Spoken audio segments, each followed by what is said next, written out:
reproductive health and rights, na katika kazi yangu ya kutetea haki za kina mama za kiafya na reproductive health rights, tumekuwa tukifanya documentation, tumedanganya kwamba SHA inafanya kazi na SHA haifanyi. Na SHA ile kitu imefanya imeleta a lot of inequalities in this country. I come from Lower Mathare, hapa tu, Lower Muthaiga, hapa tu, hapa chini. And what we have seen, kitu tulikuwa tumemaliza like 10 years ago, when mothers were being detained in Pumwani Hospital, we are still, it has come back again. We have been seeing adolescents, young mothers and teenage mothers being detained in hospitals because they cannot afford maternity fee, because SHA is not working. Our healthcare system, our public healthcare system has fallen. It's not working for the poor and working class women. To an extent, even in the pastoralist communities, they are even being forced to render title deeds as a surety so that they can have access to maternal rights. It's a shame. In a country where we are celebrating 15 years of our new constitution, in fact it's not even new, our 15 years of our constitution that is very intentional on the rights that on our rights, especially Article 43. And instead of us as women celebrating motherhood, this current system, this current government has criminalized motherhood. And we are here to say that motherhood should and must not be criminalized in this country. It's our right as Kenyan women to access the highest standard of healthcare as Article 43 of the Constitution says. And talking about femicide, last year, and I'm glad that my younger sister has spoken about it, what we also saw, it's weaponization of femicide. The government deliberately is using femicide as a tool to silence young women in this country. Because what we saw in Mukuru were bodies of young women who were on the front line in last year's protest.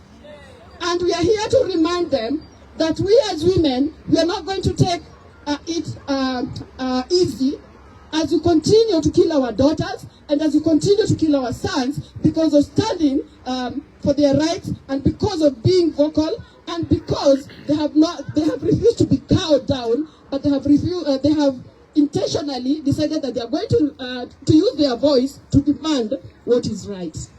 So I'm here today to remind the government, this year, the 15th anniversary of our constitution, we are going to defend our constitution to the tooth and nail. Asanteni sana. Viva wa mama, viva. Organize. I want to hear you say it again. Organize. Very good. Organize to take political power. Senior? Because without political power, all these things we are speaking here, they are not going to happen. Lazima wamama wawe pale kwa kukata keki. Wamama hai. Wamama hai. SHA inafanya haifanyi. SHA inafanya haifanyi. Saa ile tunafungia wamama hata kuafford kuzaa huyo mtoto hata akiwa nyumbani haiwezekani. Linda mama.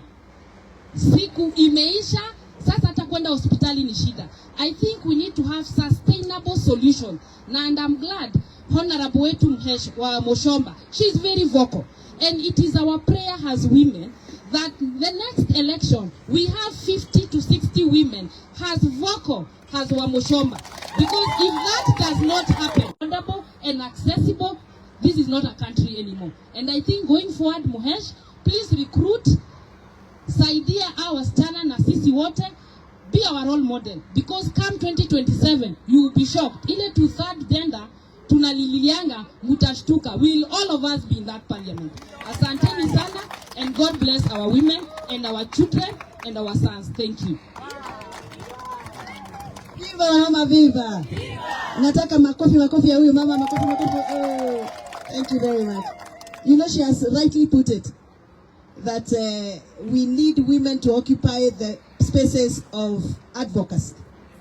And spaces of advocacy in Kenya can only be efficient if you lead civil societies as women, lead parastatals as women, lead government as women. And that is why some of us are fighting the way we are fighting politically, so that we can create for you a space. Do you want the space? Yes. Ninataka kuwaona nyinyi wote bunge la taifa 2027. Yes. Hello? Nataka kuona Gen Z, wa mama millennials, wa mama wale wako miaka yangu, wale wamenipita miaka yangu, wale wa menopause, wote. Tupatane bunge, wa mama hai. Wa mama hai. Tutakuwa na combination ya wamama wote. Wale wananyonyesha, wale wamebeba, wale wamebebeshwa. Wale wananyonyesha, wote si ni wetu.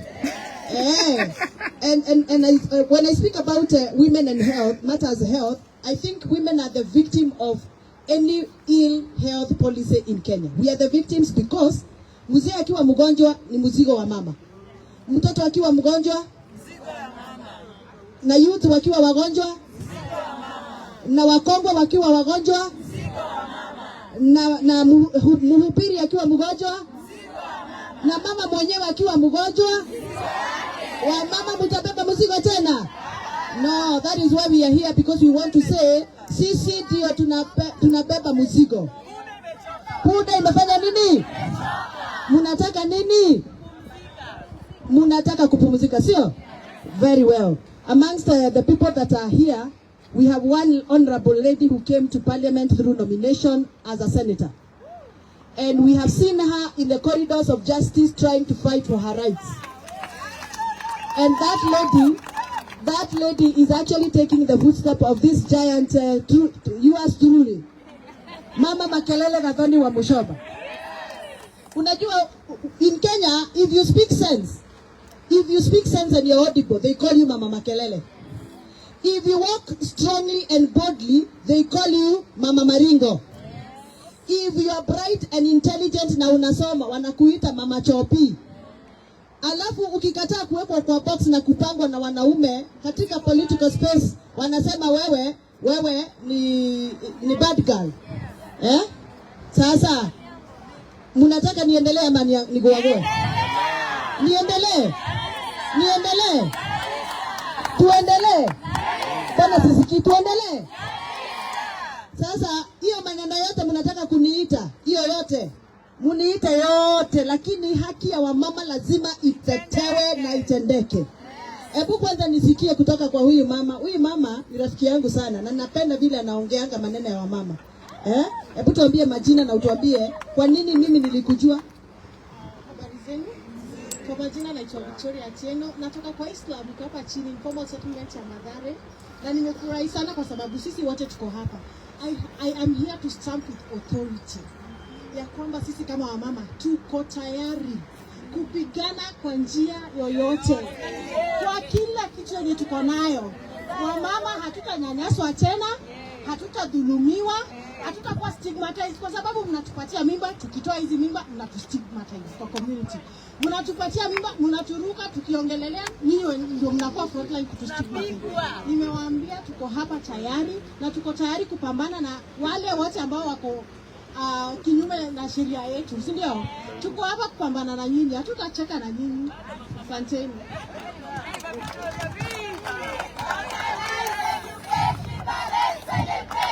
Again? Hebu